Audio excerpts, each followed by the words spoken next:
The CEO was taking that away. In fact, was becoming a rebuke in a sense to the head of the groundskeeping crew. What he needed to be doing was going to the head of the groundskeeping crew and saying, I've got a suggestion for you. Every winter, first snow, you come in before everybody else. Be seen to be doing that. It'll really, you won't know this till you do it, but it's going to motivate your people. Instead, he kept doing it. So it didn't fit for that stage of growth.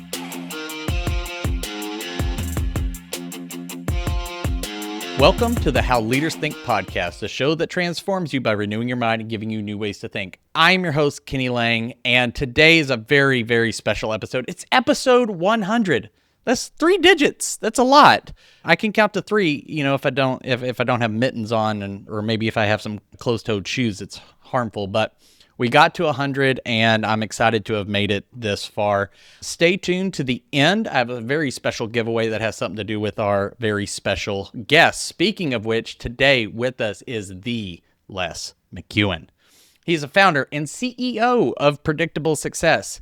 He first began to recognize recurring growth patterns early in his career as a serial entrepreneur. In addition to being involved in the launch of more than 40 companies before he was 35, which now makes me feel like I'm an underachiever, he was at the same time a founding elder in a fast-growing church while serving on the board of a number of charities and not-for-profits. So he probably didn't sleep a lot. Les used the experience he gained during that time to co-found one of the first business incubators in the world, which he and his then business partner developed over a decade into a multinational consulting company that advised on the creation and growth of hundreds of organizations worldwide. Struck by the similarity of issues faced by all growing organizations, Les began to codify his understanding of the repeating patterns of growth, publishing his Wall Street Journal and USA Today bestseller Predictable Success, getting your organization on the growth track and keeping it there. I'm holding up the book for those of you who are listening to Audible. Just imagine I'm holding a book that says Predictable Success on it. And followed up by The Synergist, How to Lead Your Team to Predictable Success. They are an incredible pair, and as I have since learned, they're actually all part of one thing. But to Les's wisdom, no one wants to read a 600-page book. He is a trusted advisor to fast growth SMEs and thriving not-for-profits, as well as Fortune 500 companies and a number of the largest government agencies in the world. Welcome to the show, Les. Thanks for having me here, Kenny. I'm just struck by you hitting 100 podcasts. That's quite an achievement. Well done. Thank you. I appreciate that. It either means I'm doing something right or I'm too dumb to realize I'm bad at this. I think time will tell, history books and whatnot. But yeah, I'm excited to have made it to this achievement. So we'll see where we go from here. I'd like to think I'm catching up to our friend Scott, but he just released episode 301 of his podcast. So I got to pick up the pace or something. Yeah, well, he does release them like in batches of 12 at a time. So I think that's how he gets the numbers up. There might be a secret. I'll need to call him after this. Tell me today, Les, what is on your mind? Honestly, what's on my mind today is how could I be as incompetent with a torque wrench as I am? 3 days grappling with a relatively simple piece of gym equipment to try to get it constructed, and bruised knuckles. That's been at the forefront of my mind. But I'm guessing that's not what you really had in your mind. Surprisingly, this would be the second torque wrench oriented episode. I'm just kidding. Well, in the context that we're talking about, which is the whole of the predictable success model, what's on my mind is what's been on my mind for 4 decades and what's not going to stop being on my mind because it's my life's work, which is essentially what are the things that go on between the 4 inches between the ears of a leader, and of all of that stuff that's going on very specifically, what are recognizable patterns that can be worked at in order to improve how we do what we do, those of us that are interested in that.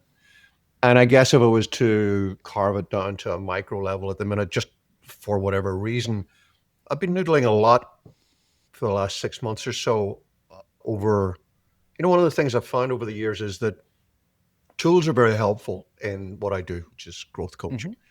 And the simpler the tool, the more powerful it is. And one of the most powerful tools, I use it all the time just as a mental framework to help me.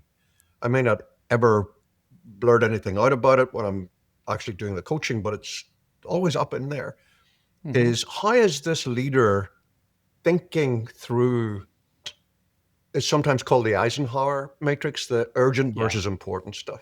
Because I work a lot, I don't do remedial coaching. I don't come in to work with people that are failing. Not that there's anything wrong with doing that. It's just not what I do. I work with people who are really already exceptional leaders, and I'm trying to help them squeeze out the next step of improvement. And one of the things that I've seen over and over and over again is that there are a lot of really, really good leaders out there. And the only reason they're not a great leader is because they don't have a good set of buckets to put stuff in. And so they end up bringing all of their skills to whatever is the next indicated thing, as opposed to being really clear. If we were to put it in the Eisenhower matrix, instead of being really clear in some way, however inchoate, what is the definition of something that's important to me in what I do? What is, quotes, merely urgent? That I can triage, because we all have way more to do than we will ever do. And if we bring our great leadership skills and invest them in the wrong things, we end up being poor leaders. So here I am, I'm a great leader. I'm doing great leadery things, but I'm doing them on the wrong things. So I end up not being effective. So just trying to help people through that.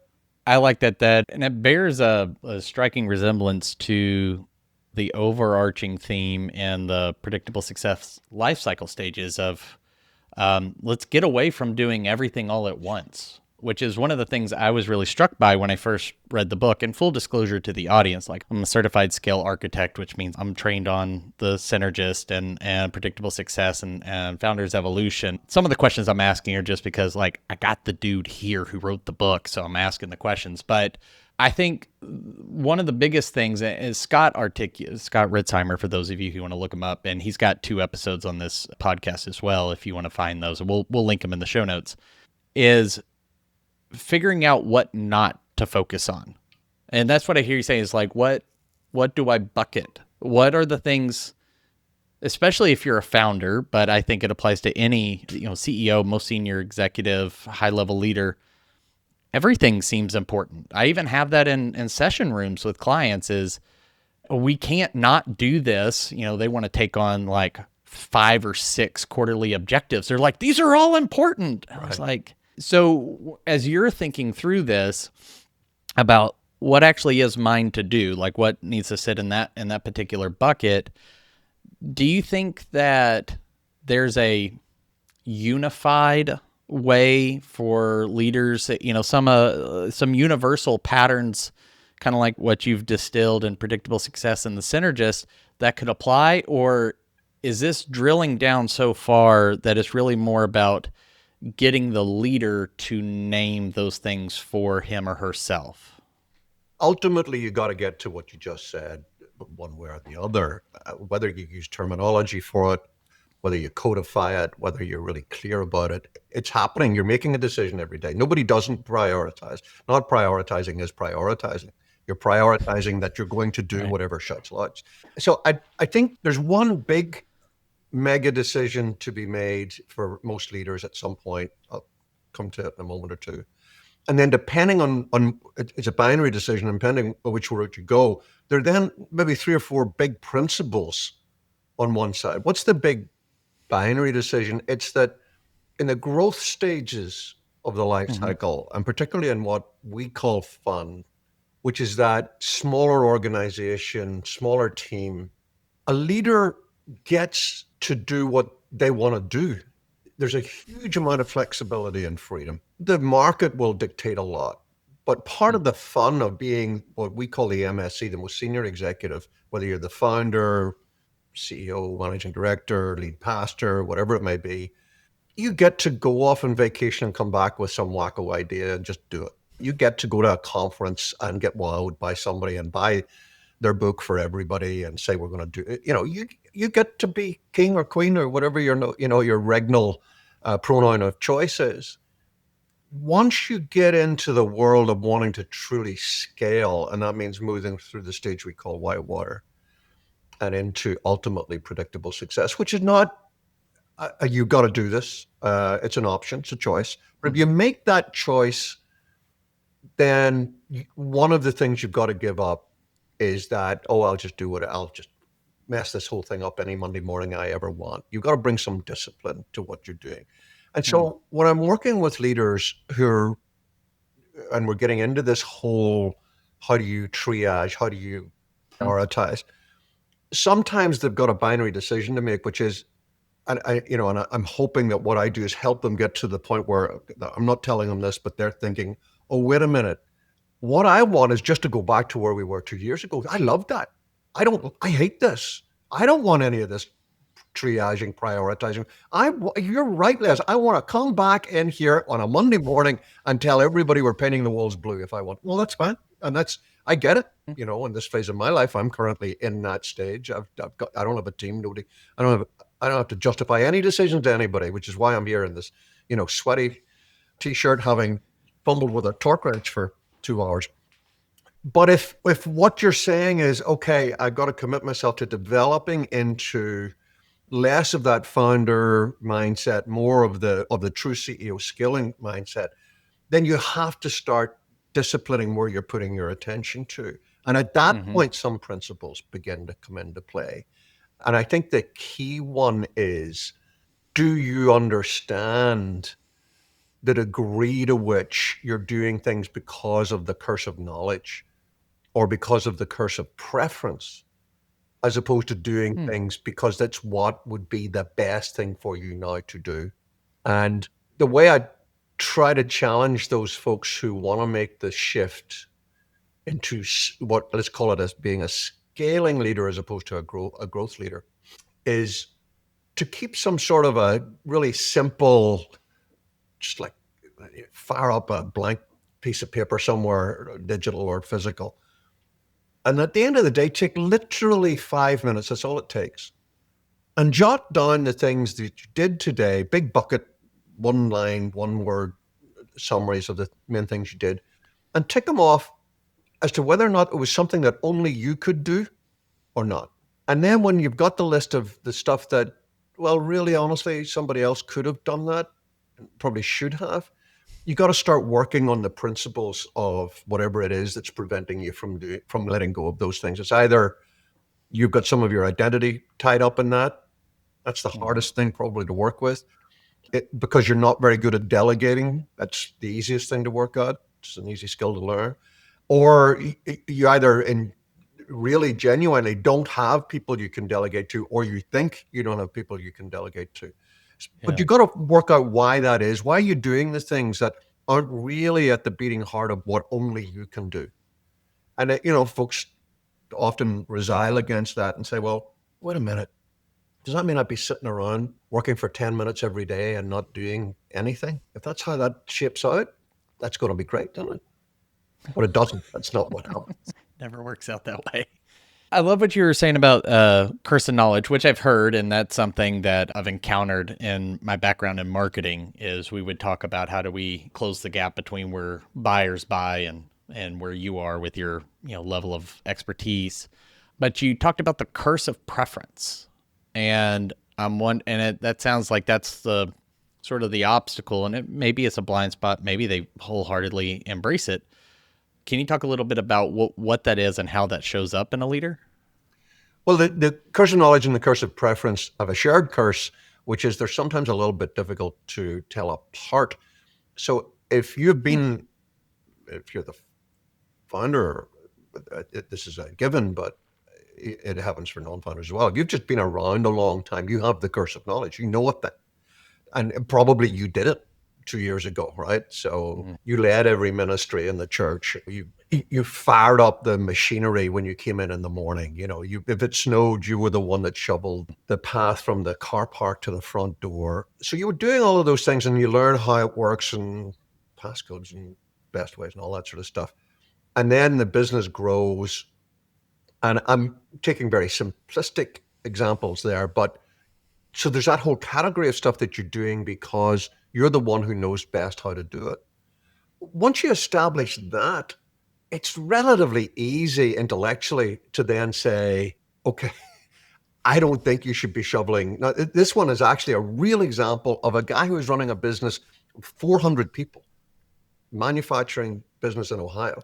He was still literally, after the first snow every winter, he would go on principle and shovel the snow away from the car park to the front. So easy enough to point out that's not the best use of the now CEO's time. But that was actually, in his case, something he was getting something from. It was clearly not the fact that he didn't think anybody else couldn't use a shovel. There was something about who he was that he wasn't prepared to let go. You know, you can bumble that up in a whole bunch of ways and say, well, it shows humility. It shows, you're not going to ask anybody to do anything you wouldn't do yourself. And yeah, that's true. But there's a zillion ways to do it. That's, if you're on the guy, I'm not going to name him, was spending time with me saying, I have a ton of time on my hands. I'm getting everything done. I'm knocking it out of the park. Teach me how to play golf or how to use a torque wrench or something because I'm bored. But that wasn't, I'm coaching him because he's absolutely stressed beyond belief. And yet he's clinging on to this thing. I'm not there to tell somebody they shouldn't be doing stuff like that. I'm just there to help them think through, if I am going to do it, is there a reason that's sustainable as to why I'm doing it?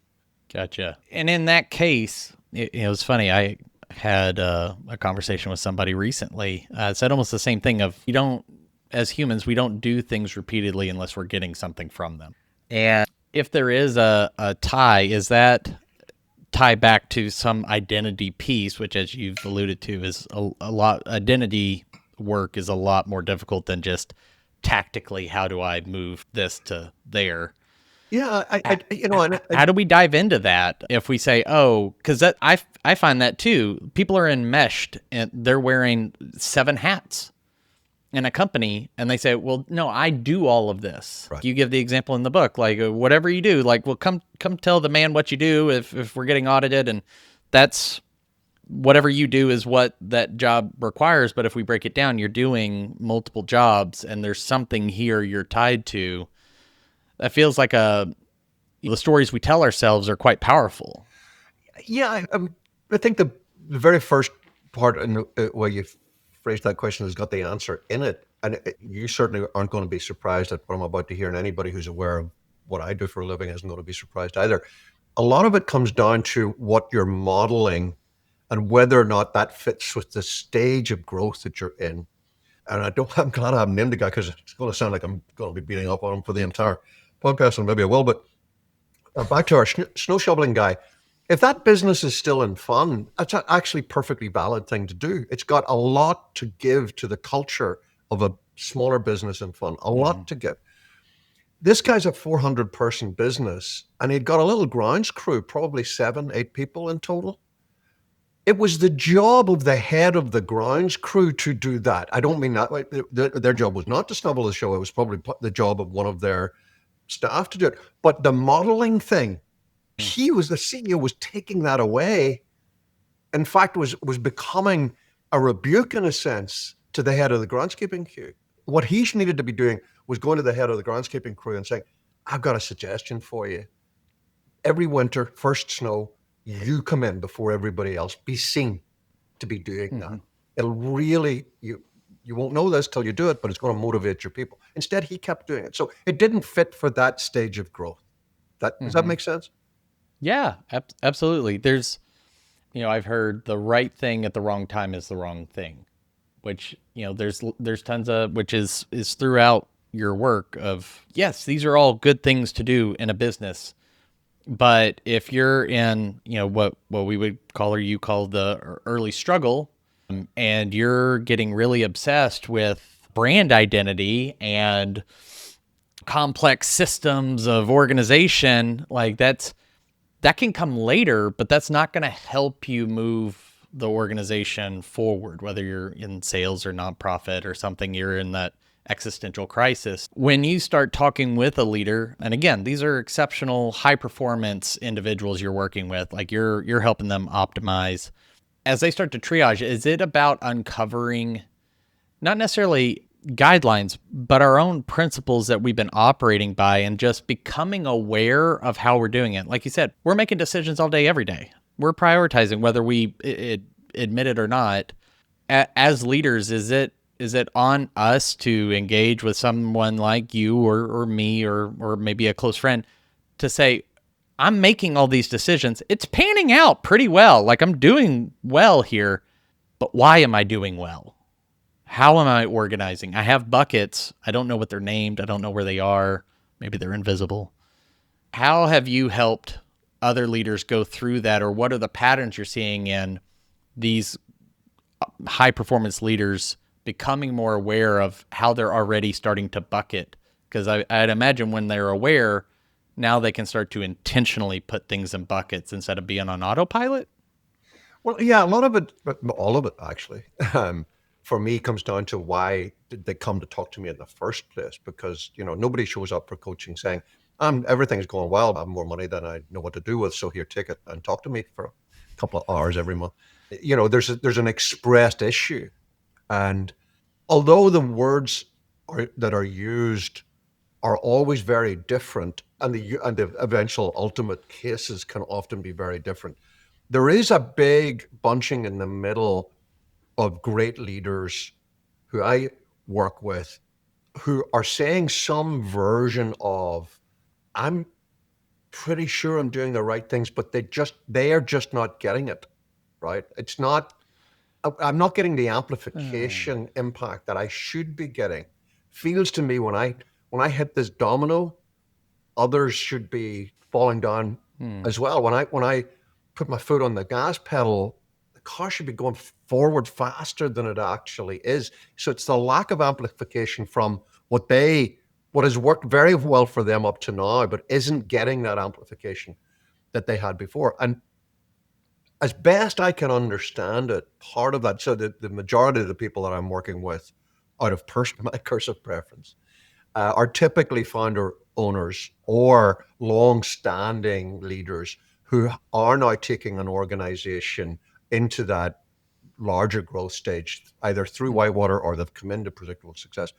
And as best I see it, where that lack of amplification, the lack of a boom effect from what they're doing, a lot of it arises from the fact that it will go back to our Eisenhower matrix again. For our viewers and listeners that want a quick reminder, this is just a straightforward 2x2 that, so therefore 2x2, it's got 4 squares. And at the top right of the 2x2 is the stuff that we do that's both important and urgent. So the warehouse is on fire. That's sort of important and it's pretty dang urgent, right? At the bottom left-hand corner is the stuff that's just not important. It's not urgent. It's the 10th cute cat video link that I got sent today. And unless it's late Friday afternoon, we need a break. We know we don't want to be spending our time on that. So there's typically no argument between the top left-hand quartile. We all know when the warehouse is on fire, we got to fix it. And the stuff down here that's not important, not urgent. The constant battle leaders have is splitting the rest of their discretionary time between what's urgent but not important and what's important but not urgent. And what always happens is the urgent wins and the important doesn't get done. So strategic planning gets screwed to the end of the year. Performance reviews never get done. I tell everybody I'm going to write a book and I never write it, because the urgent always outweighs the important. But from a leadership perspective, there's one other thing that's really important. The higher you are up, and forgive me, I think this phrase has gone out of fashion, but the higher you're up the totem pole, the more you get to draw those lines. The rest of us, where everything's flowing down, the lines are drawn for us. The organization as a whole has set some sort of, may not be expressed, it may be, there might be very clear SOPs that tell us what's urgent, what's not important. You're a leader, you get to set those. You're a leader on the growth side, you get to set those, and what you set them to be are what they are for the organization as a whole, right? There's a immediate Velcro-like correlation between your perception as the leader of what is urgent and important and what everybody else falls into line to do. So the dominoes fall, because there's no dispute about that. You get into a more complex environment where you're building what we call a T1, a genuine senior leadership team. They're defining urgent and important. That top right square they've got to be able to define that for them. And you're sitting there as the MSE, as the CEO, let's say, and your VP sales and marketing or your worship leader or whoever it may be is spending time in something, and you just start drumming your fingers, and then you're gritting your jaw, and then you're banging on the table, and before you know it, you have this meeting where you're saying, what's happening here? I thought I made it clear that this is important, that's urgent, this is not, that is. And the whole of that lack of amplification comes from the fact that now we've got, as it were, 5, 10, 15, 20 versions of that Eisenhower matrix, and the squares are drawn differently in every one of them. Now, what does that say in terms of efficiency and effectiveness within the organization? It means the more that drift happens, the less effective, the more redundancy in the system, the more frustration. Now, I realize I'm ranting on about this, but you did ask. The answer is not that everybody is playing off the exact same playbook. That can't happen. A VP HR is going to have a different set of Eisenhower matrix urgent, important imperatives than the VP sales. But if they harmonize to the CEO or the lead pastor, then everybody's just bewildered. And that's what I help a lot of MSEs, most senior executives, try to do, is to realize, are you getting irritated with them because they've got the wrong criteria on how they're prioritizing stuff? Or is it just that you would prefer them to do things the way you would do them, which is a wholly different thing altogether? And you've got to unless the thing you prefer is something that we'll all go to jail if we don't do it that way, there's at least the possibility, the hypothesis, that you might want to let them do it their own way. So I spent a lot of time in there. There's a lot to unpack in that, which I really like. And I jokingly say, are we even talking about leadership if we don't mention a 2x2 matrix or a Venn diagram? So we've checked the box. We're officially talking about leadership. And I've experienced that. It's very easy to tell on those opposite sides. How do you recommend teams because to your point, we can't have the exact same things bucketed, but we need to have enough of a shared definition so that we can apply it to ourselves. Well, at least in our context, right? Like you said, sales and HR, like the definitions of urgent and important may be loosely the same, but the things in their buckets are very different, and that's where we avoid redundancy. So what have been your thoughts as you've been chewing on this the last 6 months? As you say, 2 out of the 4, really easy for everybody to pretty much agree on. How do we start to detangle and untether what's urgent from what's important? Because I think a lot of people, like you said, urgency wins, but they'll say, well, it's really important that I get this done now, right? They start transposing the words and the definitions get mixed up. And before we know it, we're just, as I jokingly say, I'm going mock Jesus with my hair on fire.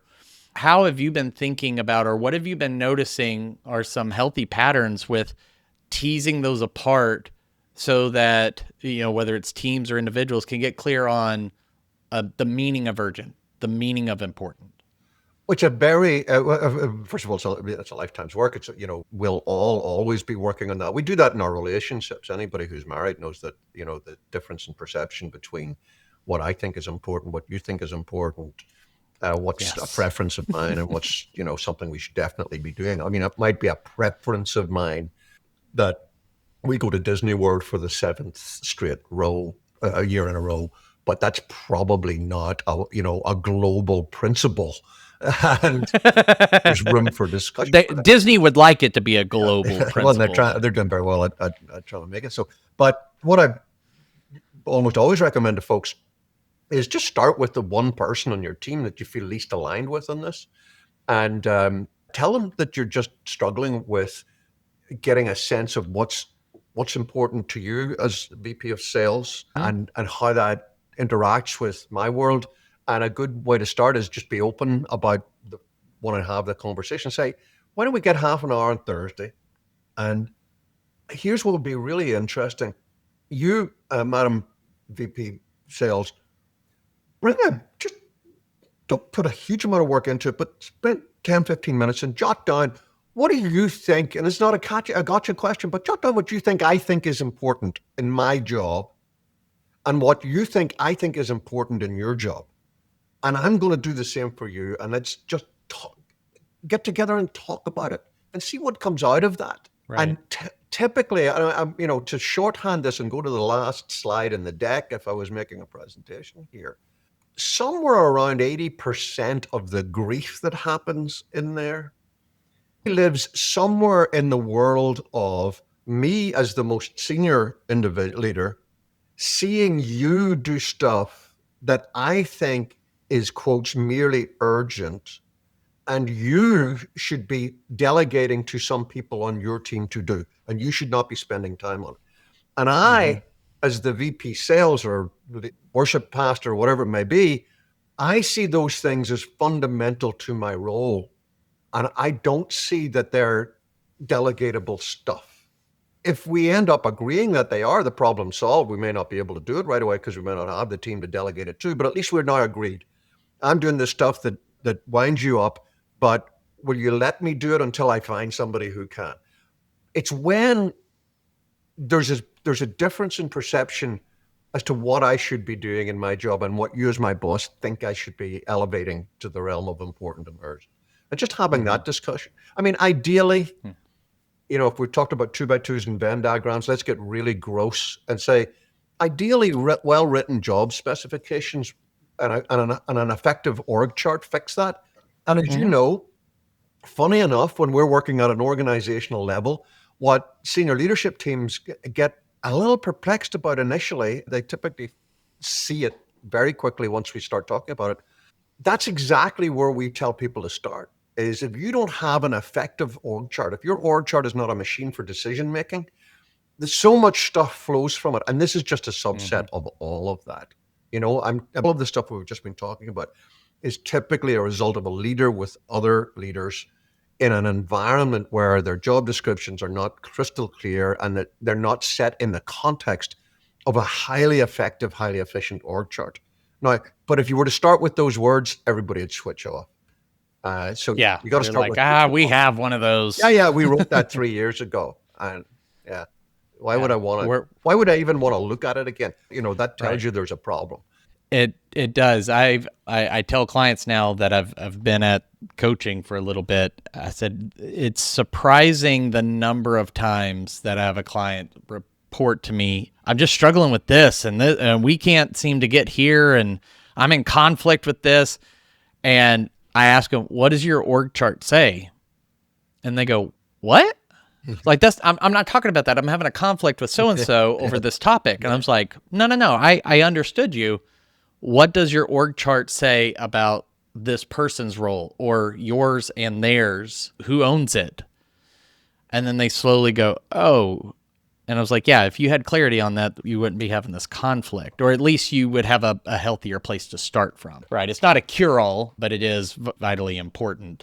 I had that conversation with somebody recently. Two executives had a very differing opinion on what to do with a highly talented individual in the organization who's just willing to jump in and do whatever, probably wired as an operator. They're just like, hey, whoever's got something for me to do, let me go run through that brick wall. They're like, she should be here. No, she should be here. And I was like, what's her seat say? What do these seats say? And they're like, oh, we haven't built out to that far. And I was like, maybe we should do that as an example. And they're like, oh, yeah, I guess that would save us some grief, which, again, going back to what you're saying, a machine for decision-making or high-quality team-based decision-making, which I'm pretty sure I said 72 times last week, which was fun. Hopefully my client can do a bad impression of me saying it over and over again. This sounds like it's focused a lot more, like your thoughts have been focused a lot more on the leader, because obviously like the Predictable Success book is really like organizational wide and making the decision between growth and scale. And I love that distinction. Synergist, how do we harmonize the styles that emerge? And that's a lot of the team stuff. So it sounds like you're heading towards what are the patterns now at this individual level that might might be flowing into contributing to these other patterns you've noticed. Because to your point, like if this was all one book, and maybe one day we're going to have like the master book from Les McKeown, but how do you see this flowing into that work, or do you see this? It always has, Kenny. And one way to look at it is the book Predictable Success. Again, just to clarify for our viewers and listeners, as you've mentioned, Kenny, I've got two books. One is Predictable Success, and it talks about the 7 stages that every organization goes through. And we mentioned some of those in passing: fun, whitewater, predictable success.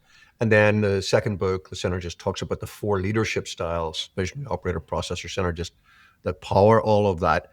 But it's always been the case that the 7 stages aspect of the model is, okay, I see that and I get that. You can't do anything directly, or you can do very little to change your place in the life cycle and your direction of travel without saying, okay, let's start with the people, because it's what we do every day that decides where we are in the life cycle, we as leaders. And more than anything, what direction are we going to go in? Are we going to stay stuck here? Are we going to move to the next good stage? Or are we going to slip into a bad stage? That's all about the leadership mindset. And in a sense, the life cycle is the bait and switch of, hey, look here. Because what happens, you've experienced this, I know, is you show people the life cycle, they see intuitively within seconds, because I didn't make it up, I just codified what happens in the real world. You show people a life cycle within seconds, they say, I'm there, I'm in that spot. And 3 seconds later, they're saying, I want to be there, it's a different spot. And so that job done there, but you can't then with the tools that are in the life cycle analysis change anything. All that's doing is telling you where they are. It's like a map, right? You can stare at a map as long as you want, it won't get you there, right? And actually doing the stuff that gets you where you want to go is all about, well, some of it's skills, but most of it is leadership mindset. And, Marshall Goldsmith, old friend of mine and somebody who blurbed the Predictable Success book for me, he put it perfectly in the title of one of his books and one of my favorite business books. What got you here won't get you there. That's the world I live in. I'm helping people just identify what it is that will get us there, because what got us here. The people that I never talk to that don't get coaches, I was going to say business coaches, we both live in both the for-profit and not-for-profit world. The folks who never use them, one of the reasons for that is they don't see that the toolkit that got us here, my toolkit, my leadership toolkit, maybe the best leadership toolkit in the world for the journey so far, but it's not going to get me over that Sahara or through that desert or across that mountain range, whatever comes next. I need new tools. And that's all about what's up in here. So it's a long way of saying, for me, it's always been the leader that's, my joy is working with leaders. There's only so much I can do with an organization. No, I would agree with that. Then that sounds like there is a greater challenge in shifting your mindset towards something, which, I mean, literally this podcast is angled at. That's why it's called How Leaders Think, not What Leaders Do. What is maybe one of the biggest obstacles to changing mindset? Because you can change tactics, and I think that's where people get the different books and the conferences and things like that. Oh, we've got the newest thing that we can do, or AI is going to fix all of this, or this new, I learned this system, and the system is going to be our savior and take us to this next place.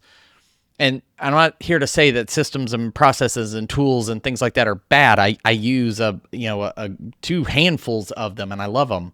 But what is that sticking point in the mindset? Is it the trick? Because I talk about this within like just your own, it's sort of the same thing. It is mindset, but it's how you see yourself. Is what you've done has actually been successful so far. So you're not incentivized to change. Right. And how do we navigate through that as leaders? Because it would be easy if it was like, oh my gosh, I'm a total bumbling failure. I need to find a new way. That would be easy because it hasn't worked so far. But if I have, $10 million, $20 million business, why should I listen to anybody about, yeah, you got to really switch it up. The barrier is whenever tools become myths and legends, whenever output turns instead into reminiscence. So let me be very specific about what I mean. If you're a leader and you think, I know how to build a sales funnel, the sales funnel for your next stage of growth, and it works, fantastic. That's, there's nothing, you don't have to argue about anything. You're a pastor and you say, I really know how to open a new location. And your challenge is to do it, and you do it and it works out, that's fine. One of the indications I see whenever I reach that point where I'm concluding there's a mind shift needs to happen here is whenever I'm talking with people and we're not engaging about the failure of a specific tool. What we're doing is we're talking about back in the day and why can't I, and this used to, and right, and the natural, we all do it, the natural sort of presumption and natural desire is to say, okay, this happened back in the day.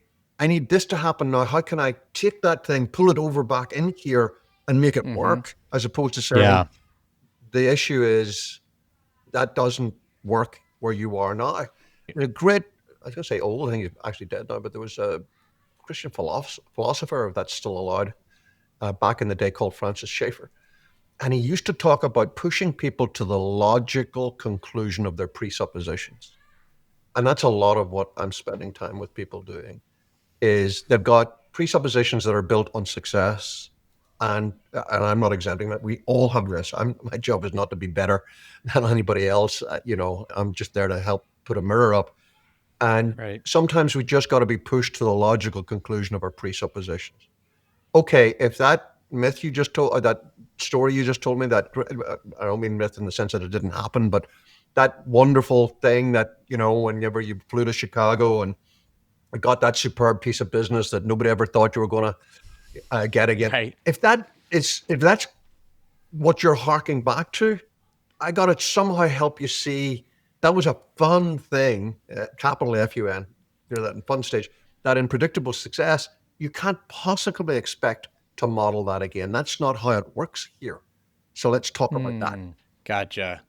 Yeah, it reminds me of the story. I don't remember if it was a video or in person when we were together, but you talked about that you named the fun stage last. And it was probably one of the only stages, I think you said, was named because of the absence of something. It was named relative to, like, I'm in whitewater and people are saying, it's just not fun anymore. Right. Why couldn't it be like... Right. This just isn't the good old anymore. Right. Right, which also makes me think of a great quote from Andy Bernard on The Office. He said, I wish there was a way to know you were in the good old days while you were still in the good old days. Right. And I think we all do wish that from time to time. And I think that can be hard because you could imagine, my best days are behind me, right? That it isn't the best is yet to come, which is why I love, it was clarifying to hear, just from your experiences with leaders hitting whitewater is like, no, wait, like I already went through the hard time. I got out of that. But did we forget something? And it's like, no, it's just, there's a new choice to be made. It's not survive or die, which is all well and good and binary, but now it's just staying fun, or do we plow ahead and grit our teeth and know this might suck a little bit, but if that's where we want to go, then we got to be willing to make that trade-off. Like you've been saying, is, are you okay with trading this for that? Right. And it goes way back to one of the very first things we talked about at the top of the call, which is there's no rule that you have to make this transition further that I've been talking about. There's nothing wrong with getting to whitewater, looking back at the fun stage, and you're quite right, we often only call it that when we're come out the other end of it, and say, I want to go back to there. That's where I'm going to be happiest, is making the diving catch every quarter, flying to Chicago and getting that piece of work that nobody else could have got, digging the snow away from the first. I want that. That's the way I want to live. That's fine. But don't give yourself a lifetime of frustration by wanting to go back there, but pushing forward into into a world that requires a different type of leadership that you don't want to exhibit. Do what I did. I mean, I've been in predictable success numerous times. I made a choice to go back to fun. I made that choice 15 years ago. There's me, my dog, and that's it. And I'll dig. If it snows, I have to dig the driveway. There's nobody else to do it. So there's no moral judgment here. It's all about doing what makes you feel most fulfilled. But if you want to get to that J-curve scalability in your organization, for profit or not for profit, as opposed to the fun stage, sort of more convex growth, there's going to need to be a development of your leadership skills. If that a metamorphosis of your leadership skills, not in a better compared to worse way, just different. Yeah, and which I think that part, at least for me, would bring some relief. Which is, it's not that we're not shaming you for being a certain way to get you there. In fact, like you said, it may have been the best toolkit in the world to get where you were. And that's where I quote him often, but Ken Wilber had a great saying of transcend and include. That's great, but we got to go to the next thing. It's sort of like being in grade school. Just because you're moving into sixth grade doesn't mean that suddenly third graders are the dumbest thing on earth. You were once in the third grade. And now you've got to do really complex math, or probably Common Core math or something. I use math as an example. I'm not terrible at it, but when you start putting like shapes into it, I'm out. And that just demands something I'm not willing to lean into. There's my trade-off. So maybe that's the limit on some of my success. This has been great fun. If somebody's listening, they're like, all right, I think maybe I got some clarity on what I'm butting up against. Maybe it's the 4 inches between my ears, and my reality is encountering something that I wasn't prepared for or planning for. What's the first step or a baby step someone can take in the next 24 hours, spending little to no money, to just start to get honest about where they are and where they want to go, like those principles and values you mentioned? I'd take about, I don't know, depending how close they are to their computer, 3 minutes, and let's say 7 minutes, and it cost them $19.99, is just go buy this book, buy the Synergist. Is why I wrote it. And I'm not holding this up and using it as the answer to your question because I need the $1.93 I get from each copy that people buy. It's because that's why I wrote it. It's to be able to answer that question. What's an easy thing I can do? All of the principles that we've talked about are fleshed out in terms of trying to understand your leadership style in the Synergist. That's why I wrote the book. Excellent. So that flows. So we'll have that linked up for sure, Amazon, but you can also go find it wherever fine books are sold. I don't know why it's always wherever fine whatever it is are sold. Are there unrefined? Like wherever terrible, nobody ever says that. When I write a book, I'll have to say wherever terrible books are sold is where you can find mine. So thank you so much. As a special, I said, let's stick to the end of the episode. Les was kind enough to have a signed copy, which I'm holding here, of Predictable Success. And so for those of you listening, if you made it this far, thank you. You're the people that I'm making these podcasts for, because you'll stick around to the end and really get all the gold nuggets. Leave a comment, a review, and subscribe to Scale Weekly, which is a new newsletter. Short, you can read it in 60 seconds or less, depending on how slow of a reader you are, or fast. But I will give one autographed copy of Predictable Success to one reader who comments and subscribes, and I'll be getting in contact with you before the end of July. So for those of you listening in August, I am terribly sorry that no one told you about this podcast sooner. You can send them great shame and tell them that you're not going to tell them about the next giveaway. But Les, thank you so much for your time and your work and the things you put out in the world. If people want to know more about you and what you've got going on, where should they connect or find you or read more? It's all at predictablesuccess.com. Everything's there. Boom. It's there. And then you can follow along on LinkedIn. He'll pop up in there. He'll leave you a nice comment. thank you so much. This has really meant a lot, and it's great tools to unlock for anyone. So, and if anybody has any other questions too, I'm also happy to answer. But obviously, Les wrote the books, and he's got a cool accent. Thank you so much. Like, rate, review. Get your free copy of the book if you to be entered to win. And remember, change the way you think, you'll change the way you lead. We'll see you.